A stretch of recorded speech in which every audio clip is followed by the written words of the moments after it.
Good afternoon, Wilshire. Hope you're doing well and finding ways to stay dry. It's been kind of a wild week. Last week at this time, George gave you some big announcements about some adaptations to our plans for regathering. Then on Friday, you should have received an email from the COVID-19 task force, their latest report outlining some of those updates, including Sunday school classes being able to return and no longer being able to register for events.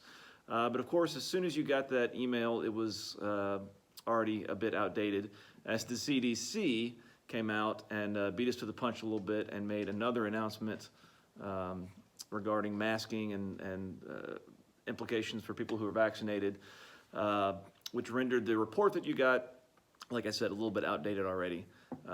Luckily, our COVID-19 task force is scheduled for their next meeting tonight, so we will take into consideration some of these new developments.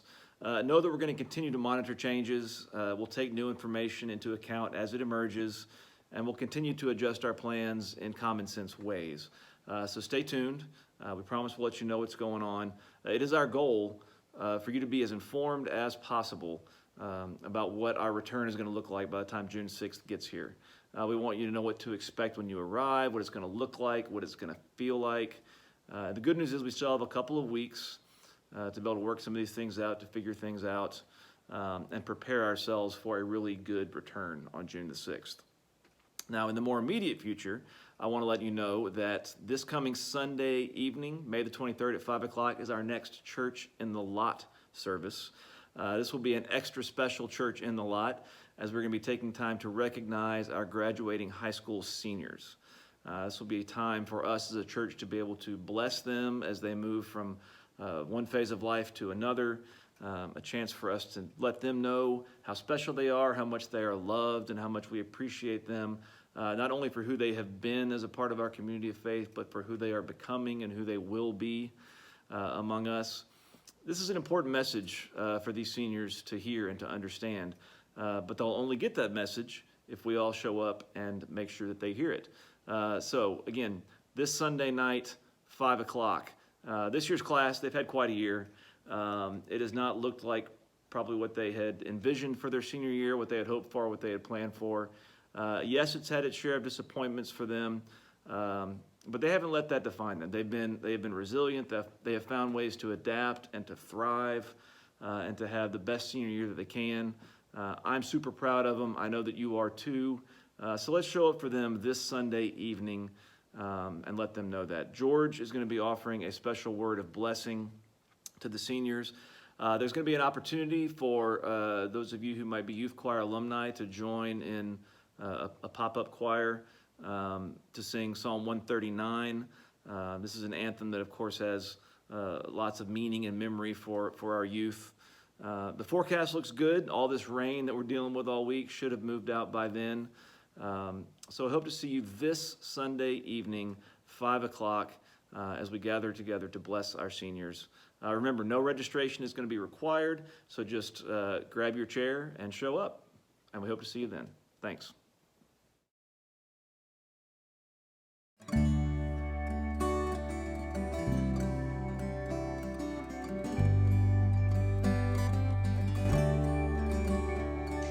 Today we hear about a blessing where there was a moment of embrace, a time of clinging between Ruth and Naomi. Take just a moment to get comfortable, settle in, feel your feet on the ground, and then take both of your hands today for our prayer posture and interlock them like prayer hands. Feel the connection between your two hands, how they fit just right together, how they feel different when supporting each other. What do you notice about this prayer posture? We are not meant to do life alone, and that is a true blessing. Let's reflect together.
always be courageous, stand upright and be strong, and may you stay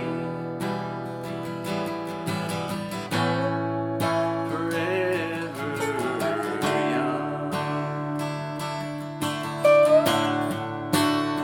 Forever young.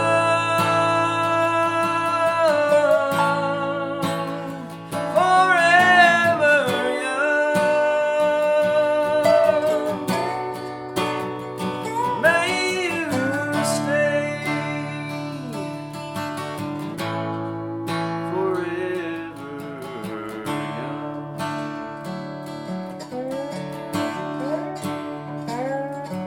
May your hands always be busy. May your feet always be swift. May you have a strong foundation when the wind of change shift. May your heart always be joyful. May your song always be sung. May you stay forever young.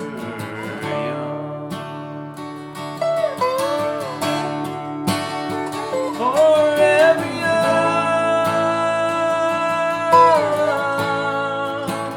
Forever young. May you stay forever young.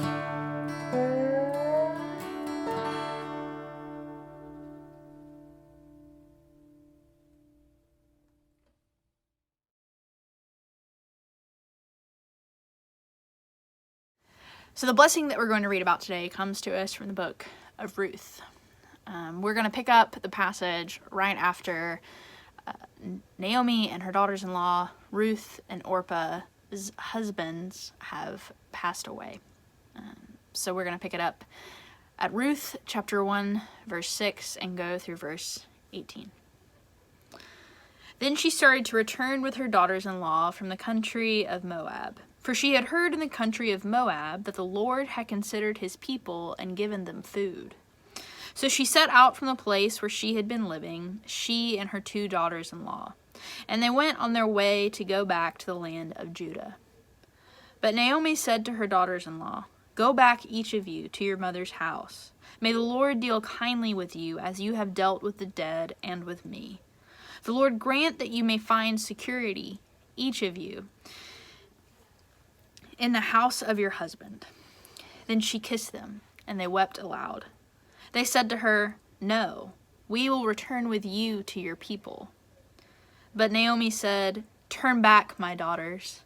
Why will you go with me? Do I still have sons in my womb, that they may become your husbands?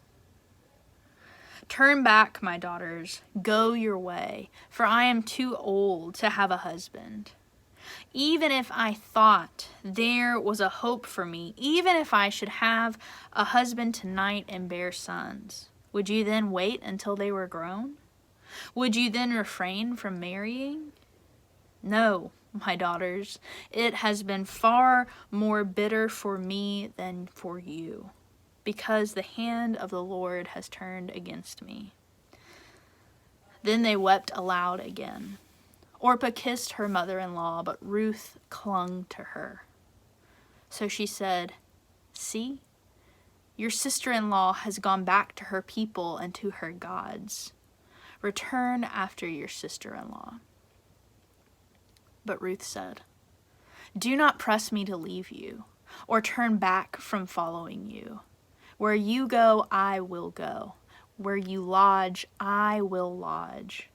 Your people shall be my people, and your God, my God. Where you die, I will die. There will I be buried.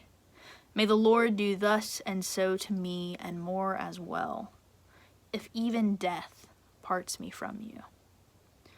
When Naomi saw that she was determined to go with her, she said no more to her. This is the word of the Lord. Thanks be to God. This passage is, specifically Ruth's blessing to Naomi, is often used in a lot of weddings. Maybe it was used in your wedding if you're married. This passage makes me think of a Mary Oliver poem called Don't Hesitate, where she talks about not hesitating to feel joy even in the midst of the hardships and hard things and moments in life. This is what we see Ruth do. She doesn't hesitate to offer a blessing to her mother-in-law. She doesn't hesitate to cling to Naomi when she needs it most. Have you ever experienced a blessing such as Ruth's blessing to Naomi? Did you receive the blessing, or did you extend it? Have you ever hesitated from offering blessing or support? Why is that? Is there a promise or blessing that you are clinging to or have clung to? What was that promise or blessing?